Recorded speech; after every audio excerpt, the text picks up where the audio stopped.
முன்னிலை வைத்து முடிவெடுக்க வேண்டாம் என்றால் இது எடுத்துக்காட்டு கடந்த ஹரியானா சட்டமன்ற தேர்தல் முடிவு அப்படின்னு நீங்க சொல்லிட்டு இருக்கீங்க. நிச்சயமாக நம்ம இதை வைத்து நம்ம ஒரு முடிவுக்கு வர முடியாத சூழல் தான். இழுபறியாக இருக்குமா அல்லது யாருக்கேனும் ஒரு பக்கம் சாதகமாக செல்லுமா என்ற ஒரு முடிவுக்கு வர முடியல. ஆனால் அதே சமயத்தில் மகாராஷ்டிராவை பொறுத்தவரையில் ஒட்டுமொத்தமாக மகாயுதி கூட்டணி அதிக இடங்களில் முன்னிலை வகிக்கிறாங்க. அதில் நம்ம குறிப்பிட்டு பார்க்கும்போது இரண்டு பிரதான கட்சிகள் மகாராஷ்டிரா இருக்கக்கூடிய சிவசேனா மற்றும் தேசியவாத காங்கிரஸ் இரண்டாக பிளவுபட்ட நிலையில அவங்களுக்கு இது ஒரு கௌரவ பிரச்சனையாக பார்க்கப்படுது. எந்த அணிக்கு மக்கள் ஆதரவு இருக்கு அப்படிங்கிற கௌரவ பிரச்சனையாக பார்க்கப்படும் போது இந்த காங்கிரஸோடு இருக்கக்கூடிய சிவசேனா மற்றும் தேசியவாத காங்கிரஸ் ஆகிய அணிகளுக்கு மட்டுமே அங்கு மக்கள் செல்வாக்கு.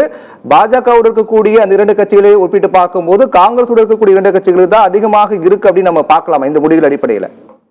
நிச்சயமாக பாஜக காங்கிரஸ் தவிர்த்து பார்த்தீங்கன்னா சிவசேனா எது உண்மையான சிவசேனா எது உண்மையான தேசியவாத காங்கிரஸ் என்று பார்க்கும்போது தற்போது வந்துள்ள முன்னிலை நிலைமை வைத்து பார்க்கும்போது சரத்பவாரின் கட்சி தான் உண்மையான தேசியவாத காங்கிரஸ் என மகாராஷ்டிரா மக்கள் தீர்மானித்துக் கொண்டிருக்கிறார்கள் என்பதைதான் தற்போதைய முன்னணி நிறுவனங்கள் காட்டுகின்றன.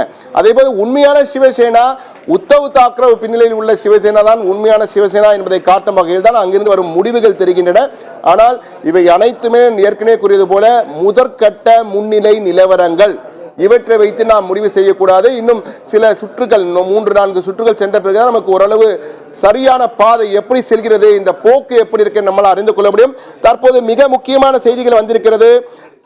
மகாராஷ்டிராவிலே நாக்பூர் தொகுதியில் தேவேந்திர பட்னாவிஸ் முன்னாள் முதலமைச்சர் தற்போதைய காப்பந்து துணை முதலமைச்சராக தேவேந்திர பட்னாவிஸ் தற்போது முந்துகிறார் என்ற தகவல் நமக்கு முதற்கட்ட தகவல் கிடைத்திருக்கிறது. முன்னாள் மகாராஷ்டிராவின் முன்னாள் முதலமைச்சர் பாஜகவின் முகமான தேவேந்திர பட்னாவிஸ் தற்போது முந்துகிறார் நாக்பூர் தொகுதியில் என்ற தகவல் கிடைக்கிறது. நாக்பூர் தெற்கு தொகுதி சவுத் வெஸ்ட் தென்மேற்கு தொகுதியிலே முந்துகிறார். அதே போன்று ஜார்க்கண்டில் மற்றொரு முக்கியமான சோரன் குழுமத்தை சேர்ந்த கல்பனா சோரன் தற்போது முன்னிலை பெற்றிருக்கின்ற தகவல் நமக்கு கிடைத்திருக்கிறது. மிக முக்கியமான தகவல்கள். எனவே தற்போது நிலையில் நீங்கள் பார்த்தீர்கள் என்றால் பாரதிய ஜனதா கட்சி பாரதிய ஜனதா கூட்டணி மகாயுதி கூட்டணி என்ற பெயரில் வைத்துள்ள அவருடைய கூட்டணி 120 இடங்களில் முன்னிலை பெற்றிருக்கிறார்கள் என்ற தகவல் நமக்கு கிடைத்திருக்கிறது. காங்கிரஸ் கூட்டணி 106 இடங்கள், காங்கிரஸ் கூட்டணி 100 என்ற எண்ணை தற்போது கடந்திருக்கிறது என்ற தகவலை தற்போது பதிவு செய்கிறோம். 120 இடங்களிலே பாஜக கூட்டணியும் 106 இடங்களில் காங்கிரஸ் கூட்டணியும் முன்னிலை பெற்றிருக்கின்றன. மிக முக்கியமான தகவல் நமக்கு வந்திருக்கிறது. மிக முக்கியமான தகவல், இரண்டு கூட்டணிகளும் 100 என்ற இடங்களை கடந்திருக்கின்றன. 120 இடங்களில் பாஜக கூட்டணி மகாயுதி கூட்டணியும் மகா விகாஸ் அகாதி காங்கிரஸ் தலைமையிலான மகா விகாஸ் MVA கூட்டணி 106 இடங்களிலே முன்னிலை பெற்றிருக்கின்ற தகவல் நமக்கு கிடைத்திருக்கிறது. அந்த தகவலை தற்போது பதிவு செய்கிறோம். அதே போன்று மகாராஷ்டிராவிலே தற்போது பாராமதி தொகுதியில் அஜித் பவார் முன்னிலை பெற்றிருக்கிறார்.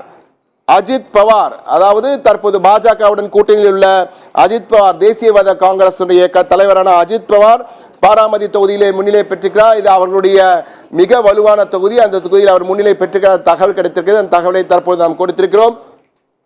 தற்போது சட்டமன்ற இடைத்தேர்தல்களிலும் தற்போது முடிவுகள் மெல்ல மெல்ல அந்த முதல் கட்ட முன்னிலை நிறுவனங்கள் வெளிவர ஆரம்பித்திருக்கிற தகவலை பார்த்து கொண்டிருக்கிறோம்.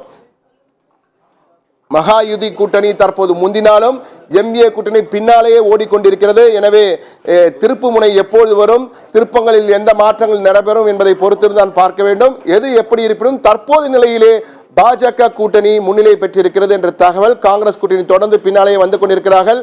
இருவரும் 120, 106 என்ற வகையில் மாறி இருக்கிறது. இன்னும் சற்று நேரத்திலே வரும்.